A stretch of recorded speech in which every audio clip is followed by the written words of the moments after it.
আপনি খুলনা ইউনিভার্সিটি চারুকলার drawing class institute পূর্ণাঙ্গ প্রস্তুতি নিতে পারেন এবং তাদের মতো সাকসেসফুলি কিন্তু চান্স পেতে পারেন তাদের আনঅফিসিয়াল আর্টস অনলাইন প্ল্যাটফর্ম থেকে। কোর্স অলরেডি রানিং রয়েছে, ফ্রি অফ কস্ট।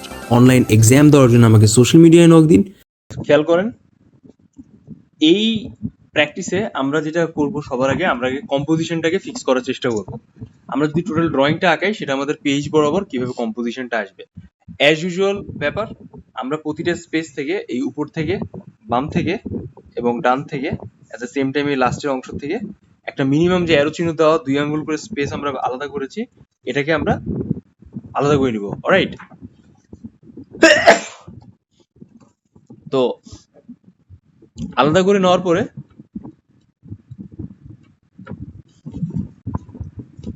আমরা সরাসরি এখানে এই যে মাঝখানে যে আমাদের স্পেসটা আছে, এখানে আমরা একটা স্পেস পাচ্ছি, তাই না? এখানে আমরা একটা বেসিক স্পেস পাচ্ছি। হয়তো বা হালকা দাগ দেখা যাচ্ছে না, বাট আমি জাস্ট একটা রিমাইন্ডার দেওয়ার জন্য আপনাদের সাথে এটা শেয়ার করলাম। It's quite simple and easy. এরকম 2 আঙ্গুল ধরে একটা বেসিক দাগ দিয়ে কম্পোজিশনের বিষয়টাকে বের করে নেবেন। ইন এনি কেস, আপনারা যদি টোটালি কম্পোজিশনটাকে না ধরতে পারেন, এটা শুধুমাত্র তাদের জন্য। হ্যাঁ, এখন আমরা পেজের মাঝখান থেকে 9টা দাগ দিব এরকম বক্স আকারে। এটা হচ্ছে আমাদের ফোনের যে মোবাইল স্ক্রিনটা আছে, সেই স্ক্রিন বরাবর আমরা এই জিনিসটা দেখতে পাই। এটাকে গ্রিড লাইন বলে। আপনার সেটিংসে গেলে সরাসরি এই প্রসেসটাকে উপস্থাপন করতে পারবেন বা দেখতে পারবেন। অ্যাজ ইউজুয়াল ব্যাপারে আপনি এইভাবে আঁকাবেন।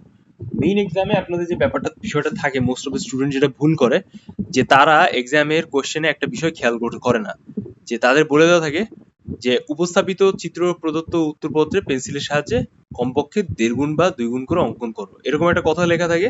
আর আপনাকে বলে দেওয়া থাকে যে লাইন বা রৈখিক পদ্ধতিতে অঙ্কন করো। সো আপনারা এই দুটো জিনিসকে ভালোভাবে অ্যাডজাস্ট করতে পারেন না। তো এখন আমরা যেটা জানবো যে 1.5 গুণ বিষয়টা আসলে কি। 1.5 গুণ বিষয়টা হচ্ছে আপনার টোটাল যে পেজের সাইজটা আছে, এই পেজের সাইজে হচ্ছে আপনি আপনার ড্রয়িংটাকে খুব সুন্দর করে উপস্থাপন করবেন। ক্লিয়ার? আর এটার জন্য যা যা প্রয়োজন সবকিছু হচ্ছে আপনাকে মেইনটেনেন্স করতে হবে। সো এখন প্রশ্ন আসতে পারে যে এটার জন্য আসলে কি মেইনটেইন করতে হবে। তো আমি যেটা বলতে চাচ্ছি, আপনি এমন ভাবে ড্রয়িংটাকে আঁকাবেন যেন পেজের থেকে অতিরিক্ত বড় না মনে হয় পেজের ভেতরে যখন আঁকাচ্ছেন, আবার অতিরিক্ত ছোট মনে না হয়। এটাই হইতেছে পারফেক্ট কম্পোজিশনাল ফ্যাক্ট, যেটাকে আপনার বলে উপস্থাপন করে। তো এখন প্রশ্ন হচ্ছে যে 1.5 গুণ করে যদি আপনি উপস্থাপন করেন, সেটা কেমন আসবে। হ্যাঁ, এইটার জন্যই আমরা এই ওভারঅল প্রসেস থ্রুতে এতক্ষণ গেলাম, যে 9 ভাগ করে বা 9 ভাগের পাশাপাশি আপনি কিভাবে বিষয়টাকে উপস্থাপন করতেছেন, এই যাবতীয় ব্যাপারগুলো। Clear? So in next stage আমরা এখন কি করবো, আমরা সেই বিষয়টা নিয়ে একটু কথাবার্তা বলি। তো 1.5 গুণ ব্যাপারটা আমরা এখন আঁকানোর থ্রুতে প্রকাশ পাবো। তবে হ্যাঁ, কোনো কিছু এক্স্যাক্টলি লাইনের থ্রুতে আঁকানো, এটা আসলে কিভাবে হয়, it's 100% depend on your brain storming and your observation sense. আপনারা অলরেডি সিইউতে এক্সাম দিচ্ছেন, সরি জেইউতে এক্সাম, জেএনইউতে দিচ্ছেন, ডিইউতে দিচ্ছেন। সো আমার কাছে বিশ্বাস যে আপনাদের এতটুকু আইডিয়া অলরেডি হয়ে গেছে। বিশেষ করে যারা আমি লাস্ট ক্লাসে লাইন ড্রয়িং দেখাইলাম, তাদের সবার সহ, যে how can you manage your overall activities according to line drawing, তাই না? তো চলেন আমরা শুরু করি। যখন আমরা কোনো কিছু আঁকানো শুরু করব 1.5 গুণ করে, তখন সবার আগে আমাদের যেটা মাথায় রাখতে হবে যে আমাদের টোটাল ফিগারটা টপ পয়েন্টটা আসলে কোথায় থেকে আসবে। সো এটুক তো আমরা স্পেসটা তো মার্ক করে নিলাম, তাই না? এটা আমরা 2 আঙ্গুল করে মার্ক করে নিলাম যে ফর জাস্ট কম্পোজিশন। কিন্তু এর পরেও সেম 2 থেকে 3 লেন্থ আমি নিচে এসে এইভাবে এখানে একটা দাগ দিব। খেয়াল করেন, এরকম একটা বেসিক দাগ দিলাম। দাগ দেওয়ার পরে সেম লেভেলে আমরা এই দাগটাকে নিচের অংশ পর্যন্ত নিয়ে যাব। অলওয়েজ রিমেম্বার দ্যাট যে আমরা লাস্টের যে 3 আঙ্গুল 2 আঙ্গুল যে দাগটা নিছি, এটা যেন তার নিচে না চলে যায়, অলওয়েজ উপরে থাকে। হ্যাঁ, সো আমরা এখান থেকে এখানে একটা দাগ দিলাম, দেখেন একটা দাগ দিলাম, এন্ড সেম লেভেলে আমি উপরটা দাগ দিলাম। দাগ দেওয়ার পরে এখন আমরা যে কাজটা করব, আমরা মাঝখান থেকে আরেকটা দাগ দিব, দেখেন।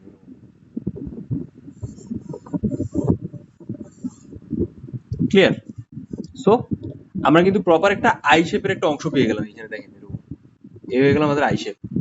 সো এইবার আমরা যে কাজটা করব, আমরা সরাসরি এর ভেতরে বিভিন্ন বক্সের শেপ, ওভাল, এগুলো জিওমেট্রিক শেপ অ্যাড করে একটা প্রপার বয়ম আঁকানো ট্রাই করব। দেখেন, আমরা যে ছবিটা আপনাদের সাথে শেয়ার করেছি বা রেফারেন্স, সেটার ভেতরে সব থেকে বড় যেই পটারিটা আছে সেটাকে আমরা এখন ধরার চেষ্টা করতেছি, রাইট? যখন আপনি এরকম মাঝখান থেকে একটা দাগ দিচ্ছেন, এই দুটো পার্ট তৈরি হচ্ছে, এটা হচ্ছে left hand side and this is right hand side. So এই যে লেফট আর রাইট হ্যান্ড সাইড যে জায়গাটা আছে, এটাকে হচ্ছে আমাদের একটু স্পেসিফিক করতে হবে বক্সের শেপের থ্রুতে। So let's do it. তো এটার জন্য আসলে স্পেসিফিক মাপ নেই, তারপরে যদি আপনি চান, আপনি পরীক্ষার যে কোয়েশ্চেনটা আছে সেই কোয়েশ্চেন ধরে আপনি এইভাবে মাপটা নিতে পারেন, যেন দুই সাইড সমান হয়। হ্যাঁ, তো এই মাপটা নেওয়া হচ্ছে, ফিগারেটিভ মাপটা নেওয়া সেম টু সেম স্টাইলে। আপনার এই বাম সাইডের এইটুকু অংশ যে আপনি দাগটা দিলেন, এই সেম লেন্থে যেন এই দাগটা যেন আপনি দিতে পারেন। এটার জন্য এই পেন্সিলের টপ পজিশন থেকে শুরু করে আমাদের এই যে বুড়ো আঙ্গুলটা আছে, এই বুড়ো আঙ্গুল বরাবর এইখানে মাপটাকে এইভাবে ধরতে হবে। জাস্ট লুক এট হিয়ার, এরকম। এন্ড সেম ওয়ে আপনি অপোজিট সাইডে এখানে যে দাগটা দিয়েছেন মিডলে, এই দাগ বরাবর অপোজিট সাইডে এরকম দাগটা দিবেন। ক্লিয়ার? হোপফুলি আপনারা এতটুকু বুঝতে পেরেছেন। আচ্ছা, এবার আমরা যে কাজটা করব, আমরা সরাসরি হচ্ছে এইখানে একটা প্রপার বক্সের শেপটাকে ধরার ট্রাই করব। Alright, just like this.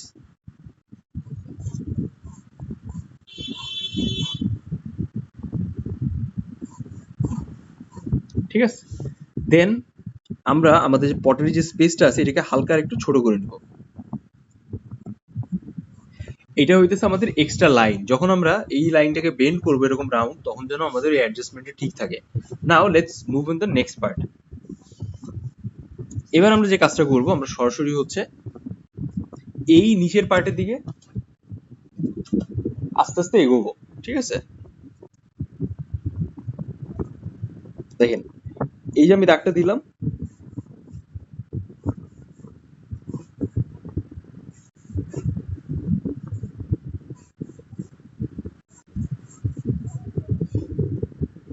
এই দেখেন এইখানে আমার লেন্থটা কিন্তু সব সমান সমানই আছে। আচ্ছা, তো এবার আমি যে দাগটা দিছি, এই দাগ বরাবর এখান থেকে আমি দেখেন এখান থেকে আপনি স্পেসটা বের করবেন আগে।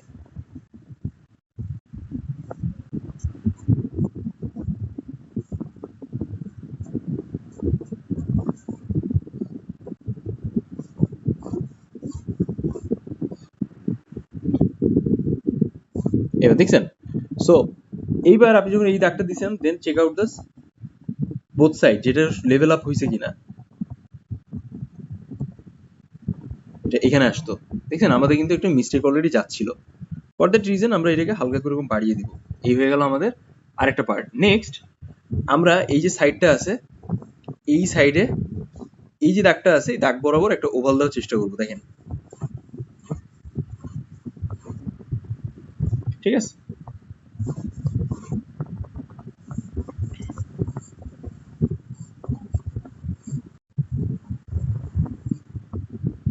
অনেকে আছে ওভালের জন্য এইভাবে লাইনটাকে ফিক্স করে নেয়,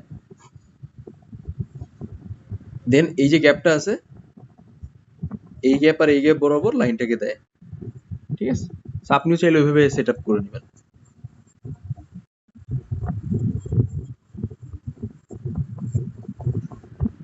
এই, ঠিক আছে, দেন এখানে আমাদের যে স্পেসটা তৈরি হয়েছে, এই স্পেসটা বরাবর আপনি কিছু এক্সট্রা লাইন দিয়ে দিবেন এভাবে।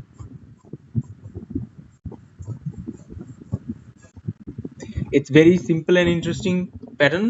এটা নিয়ে বেশি প্যারা খাওয়ার দরকার হয় না, জাস্ট ট্রাই করতে হয় যে একটু ভালোভাবে এই ভলিউমগুলোকে একটু অ্যাডজাস্ট করার জন্য। অলরাইট, নেক্সট আমরা এখন কি করব, আমরা সেটা এখন বোঝার চেষ্টা করি। আমরা সরাসরি এই যে আমরা নিচে দাগটা দিয়েছিলাম, হ্যাঁ, এই দাগটা বরাবর আমরা আমাদের ওভারঅল যে পটারিটা আছে, পটারিকে নিচের দিকে আনার ট্রাই করব। এখন খেয়াল করেন কিভাবে। সো হোপফুলি সবাই এতটুকু বুঝতে পেরেছেন। এবার আমাদের এখানে যে স্পেসটা আছে, এই স্পেস বরাবর আমরা সরাসরি এরকম ভাবে এক্সট্রা একটা লাইন দিব। দেখেন, ইন বোথ সাইড, দেখছেন?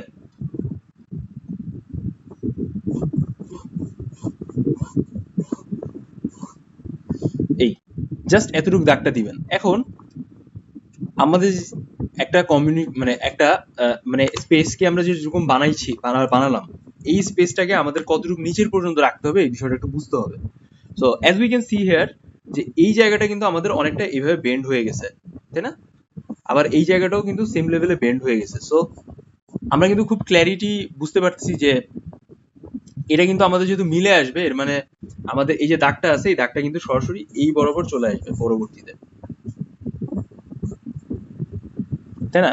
সো এখন আমরা যদি এটাকে নিচ পর্যন্ত নেই, আমাদের হিসাব যেটা করতে হবে, আমরা এইটুক যে মাপটা নিলাম এইখান থেকে এই পর্যন্ত, এই মাপ বরাবর আমরা হচ্ছে সরাসরি নিচে আরো 2 গুণ স্পেস ভাগ করবো, এই যেরকম। তো এটা আসতেছে আমাদের এইটুক স্পেস, এই লেভেলে এইটুক স্পেস। তো এই 1 2 আর এর অর্ধেক মানে আড়াই, এই পর্যন্ত অ্যারাউন্ড এরকম স্পেস আমাদের সরাসরি এই মাপটাকে কন্টিনিউ করতে হবে। বুঝতে পারছেন কিভাবে বের করবেন? So let's do it. আমরা এখানে যেহেতু এটা বের করলাম, এই সেম লেভেল আমরা দেখতেছি যে আমাদের এই মাপটা অলমোস্ট ওকে আছে অ্যাজ এ বেসিক ফর্ম হিসাবে। সো এখন আমরা আড়াই গুণ স্পেসটা বের করছি, এটা হচ্ছে জাস্ট ভেতরের মাপ, নট আউটার স্পেস, এরকম।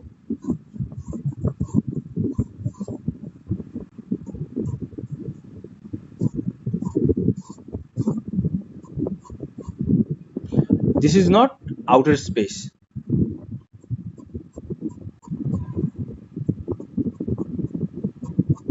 ঠিক আছে, এইটা হয়ে গেল আমাদের বয়ামের প্রপার শেপ। বুঝতে পারলেন ব্যাপারটা কিভাবে কাজ করে?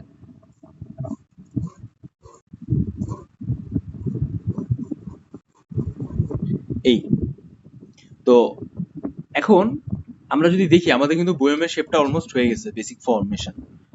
এইবার আমরা যে কাজটা করব, আমরা এখানে হচ্ছে গ্লাসের শেপটা আঁকানোর ট্রাই করব, এন্ড এখানে হচ্ছে আমরা মগের শেপটাকে আঁকানোর ট্রাই করব। ঠিক আছে, সো অ্যাজ ওয়েল আমরা যেটা করেছি, আমরা একইভাবে হচ্ছে একই কাজটা করে ফেলি, দেখি কিভাবে কি হয়। তো অবশ্যই খেয়াল রাখা লাগবে, আমরা যখন এখানে গ্লাসের শেপটা আঁকাবো, আমাদের এই স্পেসটার পজিশন বা আমাদের পটের এই পজিশন যেন সমান লেভেলে থাকে। খেয়াল করেন আমরা কোনটাকে বলতেছি। এখান থেকে এইটুকু একটা স্পেস আছে, এই স্পেসটা সবসময় যেন মেনটেনেন্স থাকে। স্টিল লাইফে this is very much important for you, যেন আপনারা প্রতিটা যেই সাবজেক্ট পাচ্ছেন বা আপনার যে মেইন অবজেক্টগুলো আছে সেটা যেন প্রপার পজিশনিং হয়, আদারওয়াইজ কিন্তু আপনি স্কোর পাবেন না, আপনার স্কোর কমে যাবে। সো আমরা এখান থেকে মাপটা নিলাম, আমরা দেখতে পাচ্ছি এখানে আমাদের স্পেসটা এতটুকু রয়েছে। সেম ওয়ে আমরা এটাকে মিডিল লাইন ধরবো, আপনি চাইলে এটাকে হালকা একটু বামে সরিয়ে নিতে পারেন।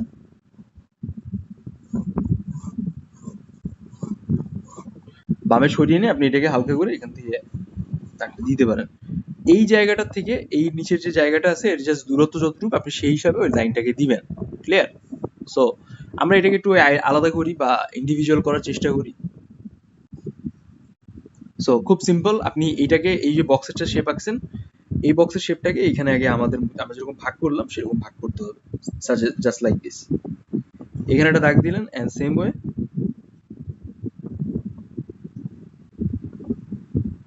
এখানে একটা দাগ দিলেন। ক্লিয়ার? এই হয়ে গেল গ্লাসের আপার পার্ট।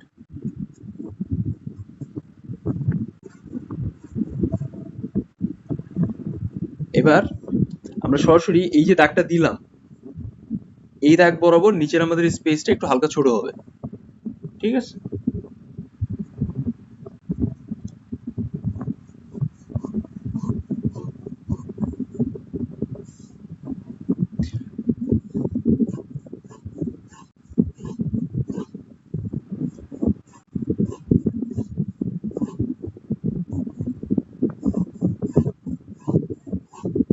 এরকম একটা মিনিমাম মেজারমেন্ট করে নেবেন।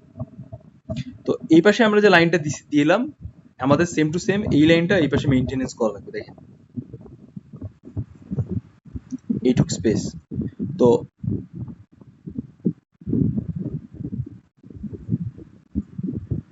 আমরা দেখছি এটা এখানে আসতেছে। অলরাইট,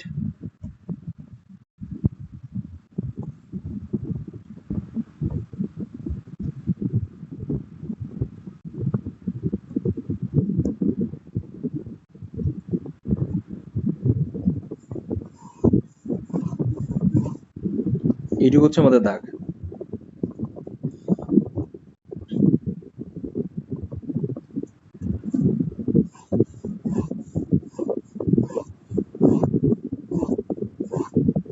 এই দেখছেন,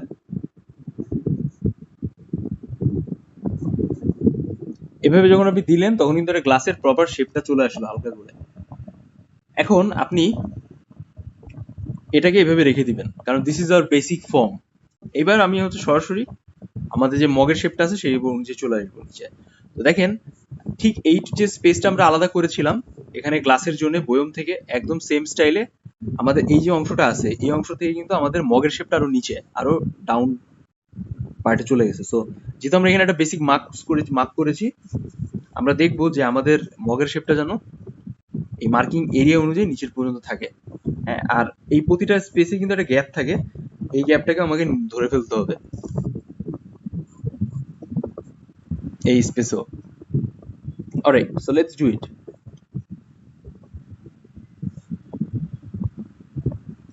এরকম আমরা একটা মার্ক ধরে এই স্পেস কেটে নিলাম, জাস্ট আমাদের বিষয়টাকে হালকা করে উপস্থাপন করার জন্য। এটা জাস্ট একটা চোখের আন্দাজে জিনিসটাকে দেখানোর জন্য। এবার আমরা সরাসরি মাঝখান থেকে একটা মার্ক করে নিব জায়গাটা। দেখেন,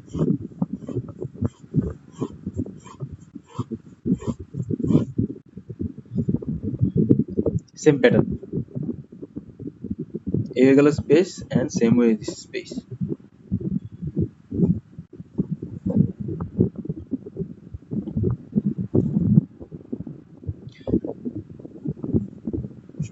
যেহেতু আমরা একটা ওভাল টাইপের শেপ দেখতে পাচ্ছি, যেন সবার আগে হচ্ছে আমরা এখানে একটা স্পেস কিভাবে মার্ক করে নিব, যেন আমাদের ওভাল শেপটা একটু বড় দেখা যায়। দেন আমরা যেই মানে কমপ্লিট মগের হাতল, মগের নিচের পার্ট যেটা আঁকাচ্ছি সেটা আমরা এই স্পেসে ধরা ট্রাই করবো। অলওয়েজ রিমেম্বার দ্যাট যে আমাদের যদি গ্লাসের এই শেপটা থাকে, এই শেপ থেকে কিন্তু যথেষ্ট নিচে আছে, এই স্পেসটা কিন্তু যথেষ্ট নিচে দেখা যাচ্ছে এরকম, তাই না?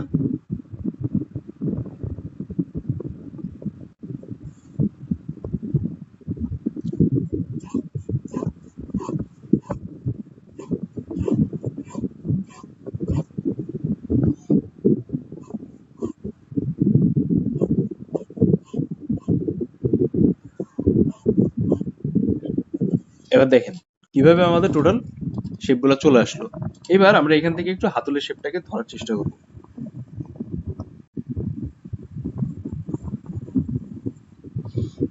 এগুলো আমাদের হাতলের শেপ। আমরা প্রতিটা ড্রয়িংটাকে একটু লম্বাটে টাইপে রেখেছি যেন আমরা পরবর্তীতে ওইটাকে অ্যাডজাস্ট করতে পারি। তো দেখেন আমাদের কিন্তু টোটাল গঠন, ওভারঅল যেই ড্রয়িংটা আছে সেটা কিন্তু অলমোস্ট হয়ে গেছে, বেসিক ফরমেশনটাকে আঁকা। সবাই কি বুঝতে পেরেছেন এতটুকু? খেয়াল করেন, পরীক্ষার প্রথম 10 থেকে 15 মিনিটে আপনি এটাকে এঁকে নিবেন। ক্লিয়ার? যেন টোটাল ড্রয়িংটা আপনি ভালোভাবে মেজারমেন্ট করেও পরবর্তীতে ভালোভাবে উপস্থাপন করতে পারেন। সেম ওয়ে আপনি চাইলে আপনার পেজের যে কোনো একটা কর্নারে এটাকে আলাদাভাবে একটু ডেমো করে নিতে পারেন, এরকম ভাবে হালকা করে ডেমো করে নিতে পারেন।